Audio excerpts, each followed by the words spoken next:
149वी जयंती निमित्त तसंच संयुक्त जयंतीचा कार्यक्रम आहे. 8 नोव्हेंबर आद्य क्रांतीवीर राघोजी भांगरे, 15 नोव्हेंबर बिरसा मुंडा यांची जयंती. आणि नेहमी इतिहासामध्ये ओळख दिली जाते खूप लढी मर्दानी व झाशीवाली राणी, परंतु इतिहास काय वेगळा आहे की कालच ज्यांची जयंती झाली त्या झलकारीबाई आदिवासी समाजाच्या होत्या आणि शेवटपर्यंत झाशीचा किल्ला हा आदिवासी महिलेने लढवला, परंतु त्यांचं कुठे नाव नाही. नंतर इतिहास जेव्हा शोधला गेला तेव्हा सापडलं की मूळ लढाई ही आदिवासी महिलेने केली होती. तर हा इतिहास लोकांसमोर यावा यासाठी आदिवासी एकता परिषद गेल्या 32 वर्षापासून सामाजिक बदलामध्ये संस्कृती असेल, परंपरा असतील किंवा आपला इतिहास असेल, या गोष्टी लोकांपर्यंत घेऊन जाण्याचं काम करते. खास करून धरती आबा बिरसा मुंडा यांच्या जीवनाबद्दल बोलायचं तर फक्त जी काही लढाई केली ती फक्त आदिवासींसाठी केलेली नाही, तर समस्त समाजासाठी जे ब्रिटिशांविरुद्ध युद्ध पुकारलं बिरसांनी, त्यामुळे हा जमिनीचा अधिकार मिळवण्याचं काम हे बिरसांच्या लढ्यामुळे झालेलं आहे. आणि म्हणून आम्ही हा कार्यक्रम करत असताना बिरसा हा लोकांच्या मनामनामध्ये रक्तामध्ये भिनला पाहिजे, हा इतिहास लोकांना माहिती झाला पाहिजे. या ज्या महान तत्वाने हे आता 15 नोव्हेंबरला 15 फुटी उंच पुतळा आणि 3000 किलो वजनाचा असा पुतळा दिल्लीमध्ये बसवला गेला. हा आज आदिवासी समाजासाठी अभिमानाची गोष्ट आहे. आता कुठेतरी त्याची दखल घ्यायला सुरुवात झालेली आहे की असं एक तत्व आहे, समजलं पाहिजे बिरसा कोण होते. त्यांचा जन्म 15 नोव्हेंबर 1875 ला झाला. 9 जून 1900 साला ते शहीद झाले. फक्त वयाची 25 वर्ष एवढीच कारकीर्द त्यांना लाभली, पण त्यांनी ज्या वयाच्या 25 वर्षामध्ये जे केलं ते जगात कोणी एवढी मोठी क्रांती केलेली नाही. आणि म्हणून हे आपल्यासाठी आदरणीय आहे. बिरसाचा एक एक विचार तुम्ही उचलला तर तुमचं जीवन सफल होणार आहे. आणि म्हणून बिरसांची जी शिकवण आहे ती आपण समजून घेतली पाहिजे की आम्ही नेहमी सांगतो आम्हाला या देशामध्ये जी ओळख दिली हे अनुसूचित जमात म्हणून दिली, ST शेड्यूल ट्राईब, परंतु खरी ओळख द्यायचं काम हे बिरसांनी केलेलं आहे. बिरसांचा जो लढा झाला, आज तुम्हाला माहिती असेल की आज या देशामध्ये आदिवासींना जी वागणूक दिली जाते ते अतिशय खालच्या दर्जाचं समजलं जाते. पण सगळ्यांना माहिती आहे की एक डॉक्युमेंट असं आहे देशामध्ये की आदिवासीची जमीन खरेदी विक्री होत नाही. त्याच्या मागचं मूळ कारण हे आपण समजलं पाहिजे की आम्हाला जातीचा दाखला देताना अनुसूचित जमात लिहिलं गेलं, परंतु आमची जी जमीन आहे त्याच्यावरती आदिवासी शिक्का पडतो, तो केवळ आणि केवळ बिरसा मुंडाच्या लढ्यामुळे. हे आपण लक्षात घेतलं पाहिजे. आणि म्हणून बिरसाची जी लढाई आहे ती फक्त सीमित नाही आहे. फक्त 25 वर्षाच्या कारकिर्दीमध्ये त्याने आम्हाला काय शिकवलं हे आपण समजून घेतलं पाहिजे. आणि म्हणून नेहमी सांगतो की बिरसा फक्त तीर धनुष्य घेऊन लढायला त्याने शिकवलं, तर समाजामध्ये परिवर्तन हे बिरसाने शिकवलं. सामाजिक क्रांती आणि खऱ्या अर्थाने तो माणूस सायंटिफिक होता.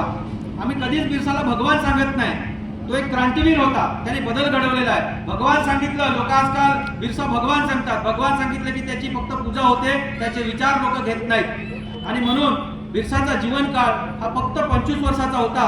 ह्या काळामध्ये त्यांनी जी शिकवण दिली, भीक मागायची नाही, चोरी करायची नाही, खोटं बोलायचं नाही, कुठल्याही प्रकारचं दारूचं सेवन हे घातक आहे, किसी भी प्रकार की शराब समाज के लिए हानी होती, हे बिरसाने सांगितलेलं आहे. बिरसाने हेही सांगितलं आदिवासी लोकांना असं इतर लोक समजतात की ते अंधश्रद्धाळू आहेत, पण बिरसाने काय सांगितलं की एखादा जर आजारी असेल तर त्याला झाड फुकणे काय होत नाही, दवा म्हणजे औषध आणि सेवा ह्या गोष्टी केल्या तर माणूस सुधरू शकतो. हे बिरसाने शिकवण दिलेलं आहे. बिरसाने अंधश्रद्धेवर घाला घालताना हेच लोकांना प्रॅक्टिकल करून दाखवलं की ज्या टायमाला बिरसाच्या गावाला दुष्काळ पडला होता तर एक मोठ्या सावकाराची महिला मरण पावली. तिला सोने चांदीसह पुरलं गेलं, काढलं गेलं.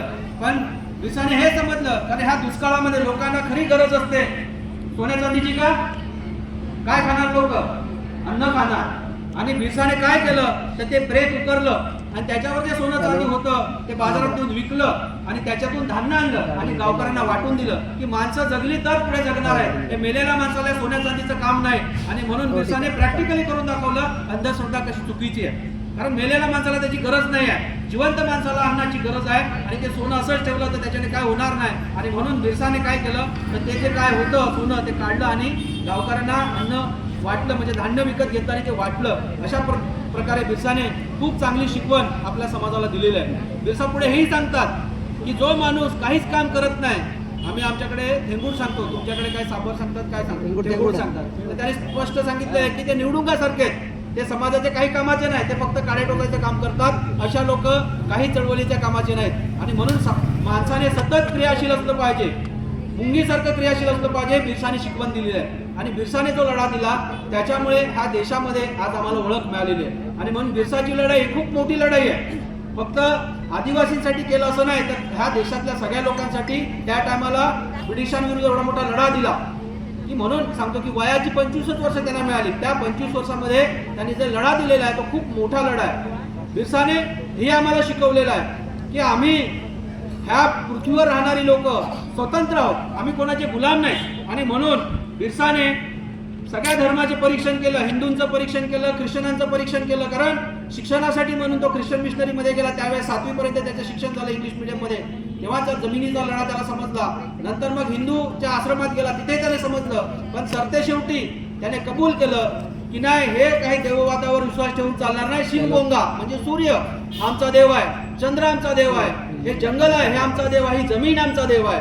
आणि म्हणून लोकांना शिकवण दिली, जमीन वाचली, जंगल वाचलं तर हजारो पिढ्या जगतील. आणि त्याच्यासाठी बिरसाने उलगुलांचा नारा दिला की सामाजिक वैचारिक जी काही क्रांती आहे, आर्थिक क्रांती आहे, राजकीय क्रांती, ह्याच्यातून समाजाचं उद्धार होऊ शकतं. आणि त्याच्यासाठी आज बिरसाला जे काय स्थान दिलं गेलं दिल्लीमध्ये, हा त्याचा परिणाम आहे. बिरसाचे विचार आज सर्व जगामध्ये पसरत आहेत. आणि म्हणून आता बराचसा इश्यू होता की आम्हाला इथे जे काय करायचंय, आम्ही धरती आबा सांगतो की धरती आमच्या बासची आहे, आपण जमीनच आमच्या धरती आबा बिरसा मुंडा सांगतो. म्हणून बिरसाचे पुतळे उभे राहिले काय नाही, हे जमीनच आमच्या बापाची आहे. आणि म्हणून जे कोणी विरोध करत असतील आम्ही त्याला घाबरत नाही.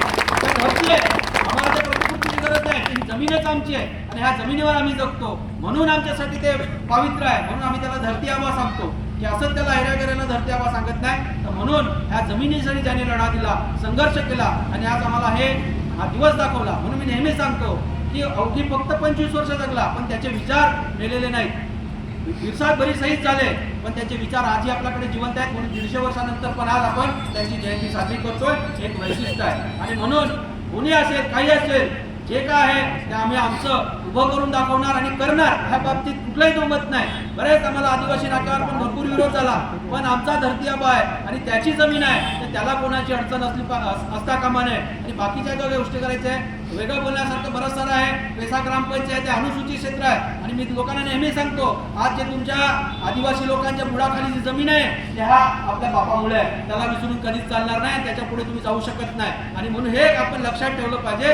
आणि मी नेहमी सांगतो की पेसा क्षेत्रामध्ये जे पण सरपंच आहेत त्यांना वाटतं की आम्ही आदिवासी आहे म्हणून ते मिळालं, ह्या लोकांनी बलिदान दिलं, रक्त सांडलं म्हणून तुम्हाला ती जमीन मिळाली, म्हणून ती तुम्हाला सीट मिळाली, हे विसरून चालणार आहे. उपकार आहे तुमच्यावरती. आणि जर तुम्ही त्याच गोष्टीला त्या तत्वाला विरोध करता तर तुमच्यासारखा निषेध करण्यालायकीचा माणूस नाही, हे मी स्पष्ट म्हणतो.